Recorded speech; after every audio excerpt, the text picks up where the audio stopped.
নমস্কার, আমরা এই মুহূর্তে উপস্থিত হয়েছি পজিটিভ বার্তা স্টুডিওতে। আমাদের মধ্যে আজকে বিশেষ অতিথি হিসাবে আমরা পেয়েছি দুর্গাপুরের গোপাল মাঠের সংলগ্ন ধূপচুরিয়া গ্রামের এক যুবক, এক উদ্যমী যুবক এবং এক আবিষ্কারক বলতে গেলে কোনো দ্বিধাগ্রস্ত হবে না। তো ছোটন ঘোষ ওরফে মনু আমাদের সকলের খুব পরিচিত। আমি ওর বিষয়ে একটু বিশেষ বলে দিই যে মনু বা ছোটন, ওর মধ্যে যে যে ট্যালেন্ট রয়েছে, যে সৃষ্টি রয়েছে, সেই সৃষ্টি আমরা ইতিমধ্যেই প্রত্যেকে আমরা দেখেছি এবং এই সৃষ্টিকে আমরা হাতিয়ার করে আমরা বিভিন্ন বিষয়ে মনু বা ছোটনের আমরা অগ্রগতি বা উন্নতি আমরা বিভিন্ন সংবাদ মাধ্যমে আমরা ইতিমধ্যেই আমরা দেখেছি। তো আজকে আমরা ওকে আমাদের মধ্যে পেয়ে গেছি। তো আমাদের পজিটিভ বার্তায় মনু, ছোটন, তোমাকে অজস্র ধন্যবাদ আমাদের পজিটিভ বার্তাতে আসার জন্য। তো প্রথমে আমি তোমার কাছে সরাসরি চলে যাচ্ছি যে তোমার মধ্যে এই যে ক্রিয়েটিভিটি তোমার মধ্যে কি করে এলো? এটা এলো আমার বাবার কাছ থেকে, মানে বলতে গেলে, কেন কি আমরা খুবই মধ্যবিত্ত পরিবারের একটা ছেলে। তা বাবা গ্যারেজে কাজ করতো, তা বাবার সঙ্গে আমরা যেতাম গ্যারেজে কাজ করতে। মানে আমার জ্ঞান অবস্থা থেকেই আমরা কাজের মধ্যে যুক্ত, কর্মের মধ্যে যুক্ত। সেইখান থেকেই এটা শেখা। আর এটা মানে বলতে গেলে গড গিফট। মানে আমি যখন রাতে ঘুমাই, তো অটোমেটিকলি আমাকে এই টেকনোলজিগুলো মাথার মধ্যে চলে আসে। আমরা এই টেকনোলজি কিন্তু কোথাও আমরা শিখিনি, যে একটা ড্রোন কিভাবে বানাতে হবে, বা একটা 10 সিটার বাইক কী করে বানাতে হবে, বা এখন আমাদের নতুন প্রজেক্ট আসছে টাইটানিক জাহাজ, যেটা আমরা দামোদর নদীতে চালাবো। তা সেই যে কনসেপ্টগুলো অটোমেটিকলি মাথার মধ্যে চলে আসে। তো এটা একটা ভগবানের দান বললেই চলে।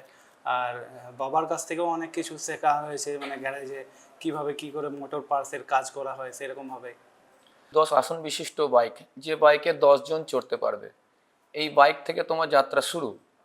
তারপরে ধীরে ধীরে একের পর এক আবিষ্কার, একটু যদি না, আমাদের তার আগেও দর্শককে আমরা বলো। অনেক কিছু বানিয়েছি। যেরকম আমরা যখন জেসিবি দেখতাম রোডে, সেই জেসিবিগুলো আমরা কাগজের বানিয়ে আমরা স্কুলে পেশ করেছি। মানে আমি কাজও করতাম, আবার স্কুলেও যেতাম। তা সেই জিনিসগুলো তখন মানে এত মিডিয়া ছিল না, এত সোশ্যাল মিডিয়া ছিল না, বা আমাদের কাছে মানে মোবাইল ছিল না, সেই জন্য আমরা মানুষের কাছে তুলে ধরতে পারিনি।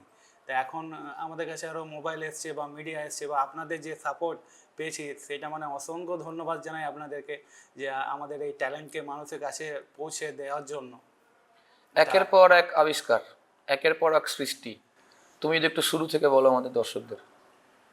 মানে এটা হচ্ছে মানে আমার একটা শখ, যে আমরা যে এরকম জিনিস বানাবো, যে এটা আপনাদেরকে বললাম, যে আমরা এরকম জেসিবি যখন দেখতাম যে মাটি কুড়ছে, মানে আমার বাবার গ্যারেজ ছিল একটা মানে ভেস্টের জায়গার মধ্যে।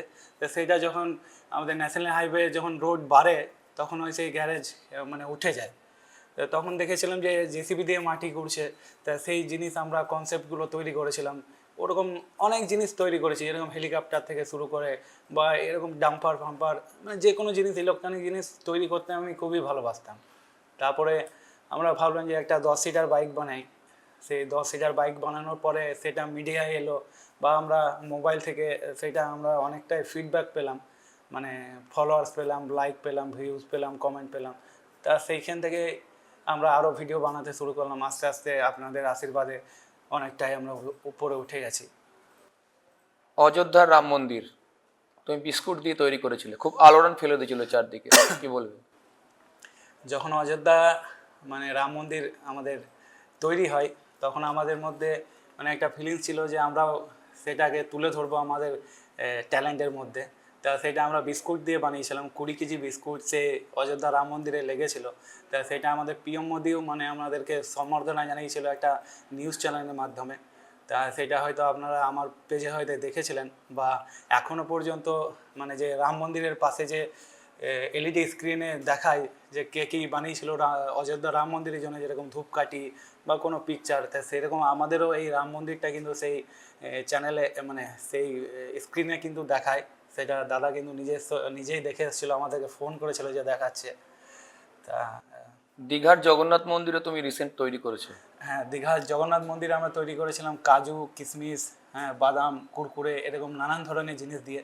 তা সেটা আমাদের মানে মমতা ব্যানার্জি নিজের পেজে কিন্তু সেই ভিডিও আমাদেরকে দিয়েছিল, মানে আমাদের যে ভিডিও সেটা কিন্তু নিজের পেজেও দিয়েছিল। আর যে ড্রোনটা তৈরি করেছিলে, ড্রোনটা মানুষ উড়বে ড্রোনে? ড্রোনে তো সাধারণত আমরা দেখি যে ফুটেজ হয়, ছবি হয়, কিন্তু তুমি এমন একটা ড্রোন আবিষ্কার করেছো যেটা এখনো তোমার ক্রিয়েটিভিটির মধ্যে রয়েছে, সেটা মানুষ চড়তে পারবে। হঠাৎ কি করে চিন্তা ভাবনা এলো? এগুলো আগেই বললাম আপনাদেরকে না যে না, এই যে মানুষ চড়তে পারবে ড্রোনের মধ্যে।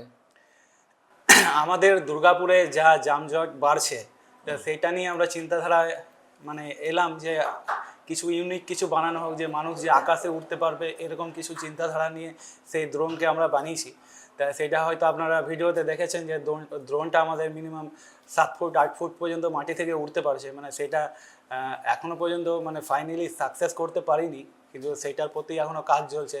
কেন কি আমাদের আর্থিক মানে খুবই সংকটের মধ্যে, মানে আমরা একটা ডেকোরেশনের কাজ করি, ফুল মানে বিয়ে বাড়িতে ফুল সাজাই, তা সেইখান থেকে কিছু অর্থ বার করে এইসব আমরা মানে প্রজেক্টের কাজে লাগাই, এইসব ট্যালেন্টের কাজে লাগাই। তা সেখান থেকে এখন ওইটা আপগ্রেডের ভার্সন চলছে। তো দেখি পরবর্তী ক্ষেত্রে কি করা যায়, বা আমরা যদি কোনো সংস্থার সাহায্য পাই বা কোনো সরকারি সাহায্য পাই, তো এইসব প্রজেক্টগুলোকে আরও উন্নতভাবে মানে তৈরি করতে পারবো। যেরকম কিছুদিন আগে আমরা একটা গান বানিয়েছিলাম, ইলেকট্রিক গান, টিজার গান। সেই টিজার গানের সাহায্যে কিন্তু মেয়েরা নিজের সুরক্ষা নিজেই করতে পারবে। তার আগেও আমরা বানিয়েছিলাম মানে একটা নারী সুরক্ষা কবচ।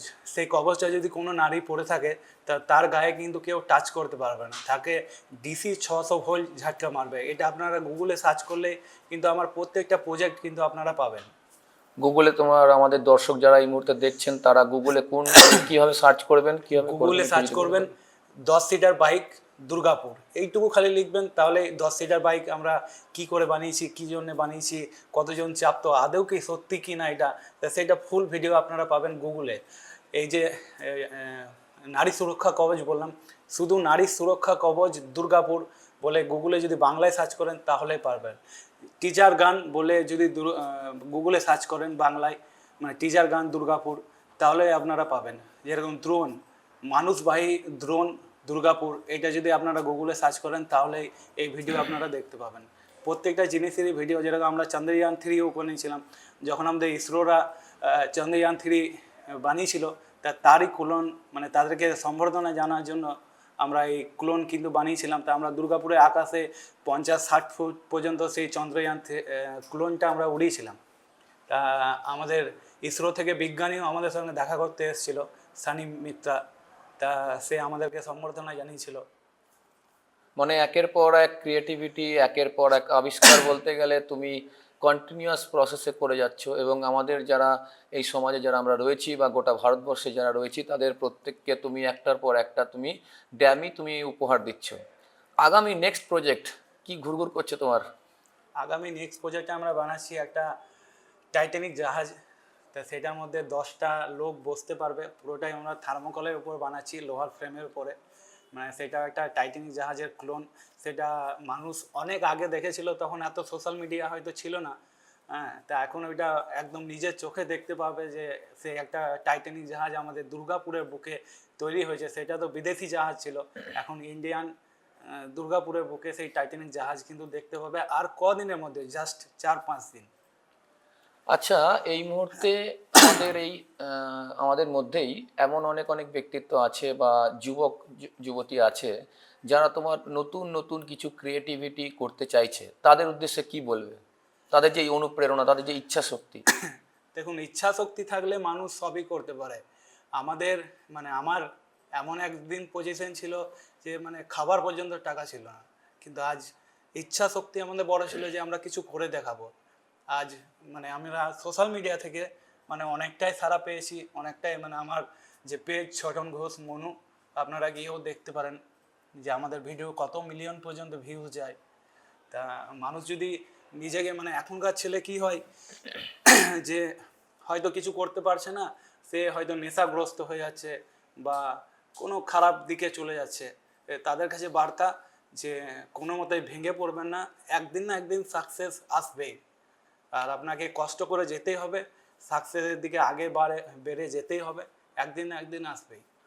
এক কথায় বলতে গেলে আমরা মনুর কাছ থেকে বা ছোটনের কাছ থেকে আমরা যেটুকু ইনফরমেশন আমরা জানতে পেলাম ওর আবিষ্কারের বিষয়ে, ওর ক্রিয়েটিভিটির বিষয়ে, এক কথায় বলতে গেলে আবার বলছি আমি যে ইচ্ছা শক্তি যদি থাকে প্রত্যেকের মধ্যে, তবে কিন্তু আমাদের যে এম, প্রত্যেকেরই আমাদের একটা না একটা এম রয়েছে, সেই এমে কিন্তু আমরা অতি অবশ্যই আমরা পৌঁছাবো। তো আজকে এই পর্যন্তই। আগামী দিনে ফের আমরা পজিটিভ বার্তাতে আমরা উপস্থিত থাকবো অন্য একজনের সাথে। নমস্কার।